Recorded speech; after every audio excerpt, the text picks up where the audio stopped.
Most SolidWorks beginners start learning the software through the different tools available in it, and that is exactly the reason why they struggle. If you don't understand the difference between 1D, 2D, and 3D thinking, you'll be building models without really understanding how SolidWorks design actually works. In this video, I'll cover the dimensional fundamentals you'll need to proficiently turn your ideas into 3D models in SolidWorks.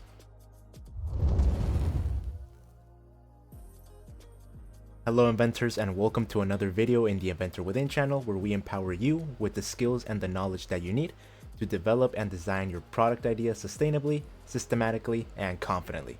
My name is Wilfredo Perez Carbajal, and just as I mentioned at the very beginning of this video, today I'll be teaching you the 1D, 2D, and the 3D fundamentals you need to know to start your SolidWorks learning journey on the right foot.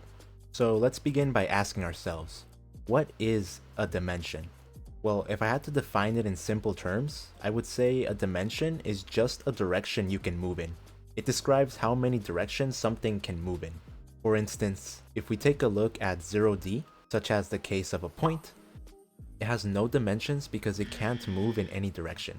If you imagined a tiny person living inside the point, he wouldn't be able to move anywhere. He would be trapped in place.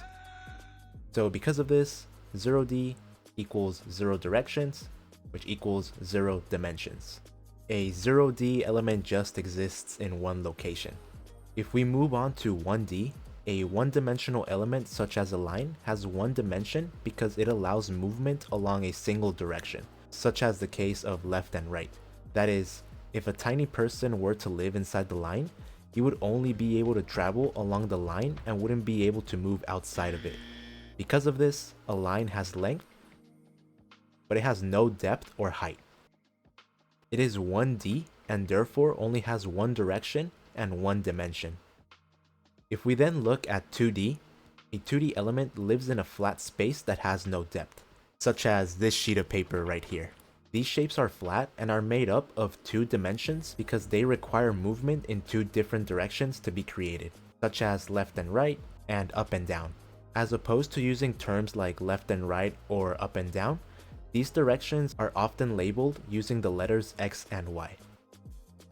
As you can see from this example, a 2D shape has length and height, but no depth.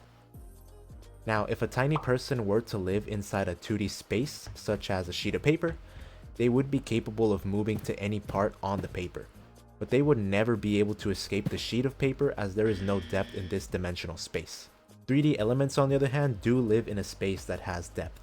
Unlike a flat sheet of paper, 3D space has thickness, meaning the space goes forward and backward in addition to left and right or up and down. Because of this, 3D space is defined as having 3 different directions, which are often labeled with the letters X, Y, and Z, instead of left or right, up and down, and forward or backward.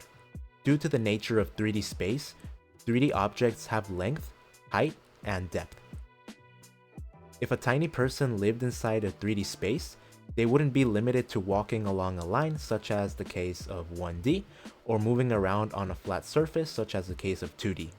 They could walk forward into the space, backward out of it, move side to side, and even move up and down. If you're finding this video helpful so far, please consider giving it a thumbs up and also subscribing, as this will enable me to reach more people with this tutorial and helping them on their SolidWorks learning journey. Now, there are higher levels of dimensions, but for the purpose of designing with SolidWorks, we only need to know about these ones. Now, fortunately for us, a dimension isn't just a direction in which something can exist or move, but it is measurable. Meaning we can define the location and size of elements that exist in these different types of dimensional environments. In the case of a one-dimensional line, we can specify the location of a point by saying it is located either 3 points to the right or 2 points to the left of the line center. Alternatively, we could also define the location and length of a line, such as by specifying its start point and how long it is in a given direction. For a 2D environment, such as the case of a flat plane, or again a flat sheet of paper, the two-dimensional space is created thanks to two one-dimensional lines that point in different directions to one another, giving us the opportunity to measure in two different directions and allowing us to locate and define a 2D shape by specifying how many points to the left or right and how many points going either up or down an element is from the center of the 2D space, and by specifying the length and direction of the lines making up the shape.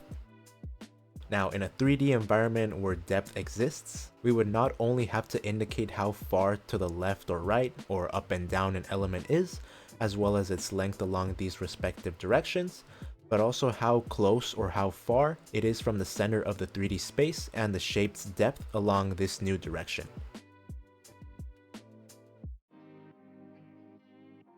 So as you can see, each additional dimension adds a measurement that must be defined in order to specify the location and shape of something.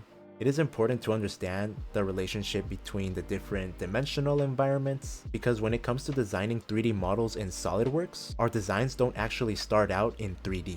In fact, the design process will instead require us to create 2D flat geometry first, which we will then add depth to in order to create a 3D object. Question of the week. Before watching this video, did you think about design in terms of 1D, 2D, and 3D? Also, let me know in the comment section down below, when you first opened SolidWorks, what confused you the most? This will help me discover topics that will ease your learning journey as a SolidWorks beginner.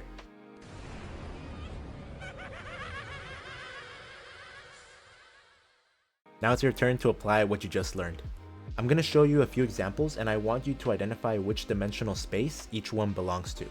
When looking at these questions, you should be asking yourself, in how many directions can movement happen in, and also whether it is 0D, 1D, 2D, or 3D. Okay, ready?